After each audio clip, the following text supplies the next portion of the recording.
kecuali memberi makanan melalui pembuluh darah seperti glukus yang mengenyangkan. Maknanya semua injek, sama ada masuk vitamin ke, masuk ubat ke, masuk apa yang saja tidak membatalkan puasa. Yang menjadi pertikaian ulamanya iaitulah tentang masuk air mughazi, air glukus yang mengenyangkan. Jadi di situ sebahagian kata tak. Di antaranya Syekh Qardawi, dia pertahankan tak batal puasa. Sebab apa? Dia kata tak pakai maidah, dia masuk dalam orang. Walaupun kita rasa segar, rasa sehat, tidak, dia kata, sebab ada orang yang dia letih bulan Ramadan, tapi bila dia masuk mandi, kan dia sihat balik. Tapi walau macam mana, kebanyakan ulama semasa mengatakan semua injek, cucuk, ubat ke dalam orang tidak membatalkan puasa kecuali masuk air yang mengenyangkan. Itu yang boleh. Walau macam mana pun itu dari segi hukum, tapi dari segi realitinya, orang kalau sama peringkat kena masuk air ni, wa man kana minkum maridan au ala safarin fa iddatun lah tu. Maknanya memang dia boleh buka puasa dah. Tak apa. Itu cerita lain. Maknanya kalau orang nak puasa. Jadi macam mana? Jadi majoriti yang ulama semasa mengatakan semua injek boleh kecuali masuk air yang mengenyangkan. Maka ini batal. Jadi kita pun rasanya pendapat ini lebih selamat lah yang mengatakan batal ni.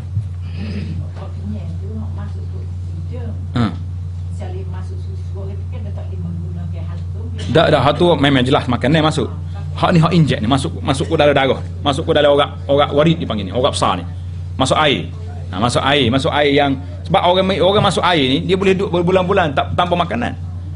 Jadi walaupun dia tak masuk dalam maidah secara direct, tapi boleh jadi wallahu alam, jadi ulama semasa mengatakan dia ni ganti daripada maidah juga kerana dia mengenyangkan. Jadi kita ambil pandangan yang ramai yang mengatakan batal itu lebih semangat. Dan dalam majma' ini pun telah buat satu qarar, kecuali tengok suntikan melalui kulit, otot, sendi, pembuluh darah tak batal kecuali makanan melalui pembuluh darah. Jadi kita ambil yang kecuali ini lebih selamat.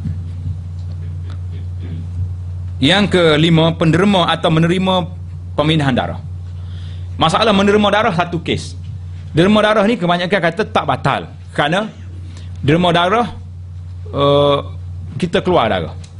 Berdasarkan kepada apa yang diriwayat daripada Ibn Abbas, yang membatalkan itu yang masuk bukan yang keluar. Ad-dukhul la khuruj. Hak masuk tu batal. Yang ni keluar darah.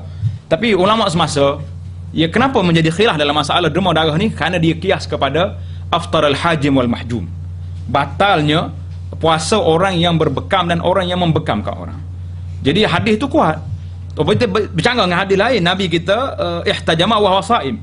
Jadi bercanggah dua hadis, maka ramai ulama mengatakan tidak batal puasa orang yang berbekam, maka dengan itu tidak batal puasa orang yang derma darah di siang hari Ramadan.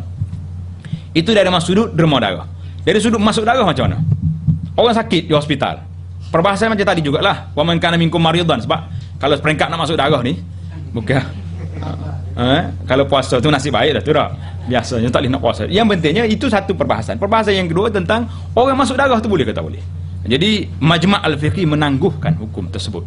Kerana dia tak berani nak putuskan. Jadi ramai lagi ulama mengatakan tidak termasuk batal kerana darah bukan makanan. Walau macam mana pun kita ambil juga pendapat ramai yang mengatakan masuk tu membatalkan puasa kerana dia walaupun tidak makanan, tapi dia bila masuk darah orang ni akan jadi kuat balik. Wallahu alam.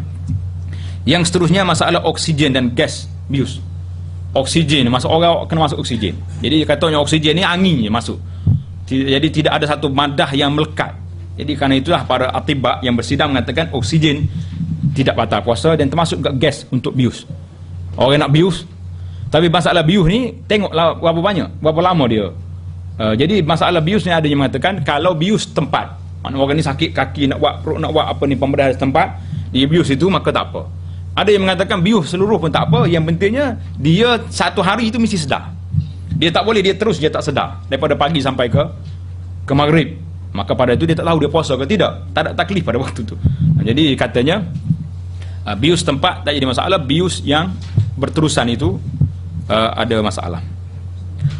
Yang ketujuh, semua jenis bahan yang boleh menyerap ke dalam badan melalui kulit, seperti krem. Kan kita pakai krem, minyak panas kita ni, dia masuk dalam orak minyak masuk.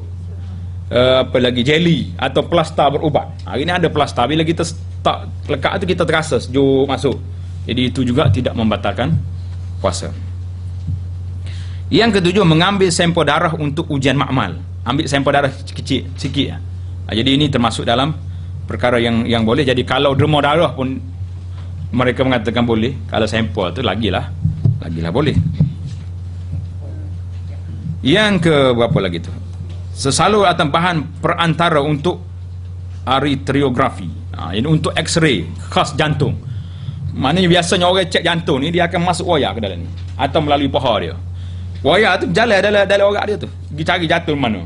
Jadi hak ni pun tak termasuk dalam perkara yang membatalkan puasa, kecuali ada yang mengatakan kecuali kalaulah di kepala wayar tu memang diletak ubat-ubat yang menyebabkan dia masuk dalam maidah kita ni, ubat tu akan beri kesan kepada maidah, maka pada waktu itu ubat tu yang membatalkan, bukan alat tu yang membatalkan.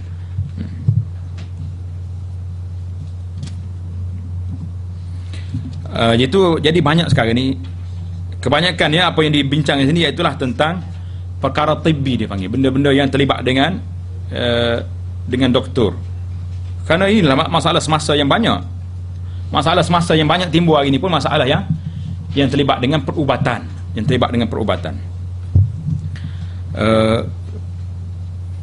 ke-8 yang ke-12 dah. Teropong dalam rongga perut, dia panggil endoskopi, untuk mencari punca penyakit. Jadi sekarang ni banyak doktor-doktor kita ni masuk kamera dia tu pun tidak termasuk dalam tu juga. Yang seterusnya, membasuh mulut, berkomor ataupun semburan mulut dengan syarat tiada bahan masuk ke dalam perut. Mana kita berkomor-komor tu, Nabi kita bagi kan komor-komor ni.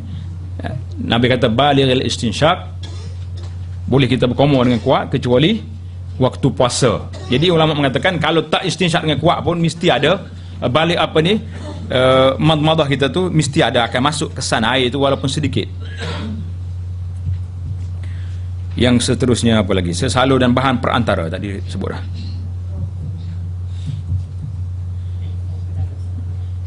Teropong ke dalam salur peranakan atau memasukkan alat ke dalamnya. Hak teropong tu nak tengok anak tu, dia panggil berapa sekarang ni? Ultrasound ke apa? Masuk dalam ke? Ultrasound kot luar. Ada hak masuk itar dalam. Hak ni UICD ni apa benda? UICD ni dalam bahasa Arab dia panggil laulab. Bahasa Arab dia panggil laulab. Pencegah. Maknanya orang perempuan atau si anak. Jadi dia pergi masuk alat dia tu. Jadi benda tu pun juga termasuk dalam, tidak termasuk dalam yang membatalkan puasa. Maknanya tangan doktor boleh masuk, alat dia pun boleh juga. Mengambil tisu, biopsi hati atau organ lain tidak membatalkan puasa. Jadi itu di antara yang diputuskan dan diterima sebahagian besar daripada keputusan mereka ni oleh Majma' Al-Fiqhi, telah menerima pakai benda tu. Suntikan ke dalam dubur, teropong dan pemeriksaan digital ke dalam dubur ditangguh oleh Majma'. Pembedahan yang melibatkan bius sepenuhnya jika pesakit mengambil keputusan berniat untuk berpuasa pada malamnya. Mesin ataupun dialisis buah pinggang melalui perut. Mana orang yang buat apa ni, cuci buah pinggang ni, macam mana keadaan mereka? Disetujui oleh Muktamar Tibbi, tapi Majma' telah menangguhkan. Jadi ada masalah satu lagi, timbul masalah kencing, orang kencing manis ni. Kan dia kena injek insulin, dia panggil. Insulin dia tu batal ke tak batal puasa? Jadi menurut Syekh Dr. Salman Al-Audah, suntikan ini tidak membatalkan puasa kerana ia tidak termasuk ke dalam benda-benda yang membatalkan puasa. Itu hujah dia. Mana hujah dia nya? Insulin boleh kita buat walaupun sebelum buka puasa masuk, kerana dia letak di orak, di kulit, di perut dia tu. Jadi menyebabkan benda tu masuk ke dalam darah untuk memulih balik sel-sel dia tu. Jadi kita boleh injek dia. Jadi sebuah kitab yang ditulis oleh Dr. Ahmad Khalil. Dr. Ahmad Khalil, nama kitab ni bagus. Nama dia Muftirat As-Siyam Al-Mu'asirah. Muftirat As-Siyam Al-Mu'asirah. Maknanya benda-benda semasa yang membatalkan puasa. Mana dalam kitab ini, secara ringkasnya lah kita ambil pendapat yang mengatakan al-jawf, iaitu rongga yang membatalkan puasa apabila masuk makanan ke dalamnya adalah al-ma'idah. Mana dia bagi dia nak perut saja. Dia buat kajian berdasarkan kepada apa yang telah dibahas oleh fuqaha dan juga oleh atibak. Tidak termasuk lubang-lubang lain di badan manusia. Jadi ulama semasa berbeza pendapat tentang bakhakh ar-rabu. Mana bakhakh rabu ni penyembuh gas, ubat orang lelah, asma tadi, inhaler dipanggil. Pendapat yang paling hampir dengan kebenaran pada pandangan dia adalah tidak batal. Yang ketiga, pil yang diletakkan bawah lidah tadi kita dah bahas. Jadi kebanyakan apa yang disebut oleh Dr. Ahmad Khalil di sini iaitulah perkara-perkara yang telah pun kita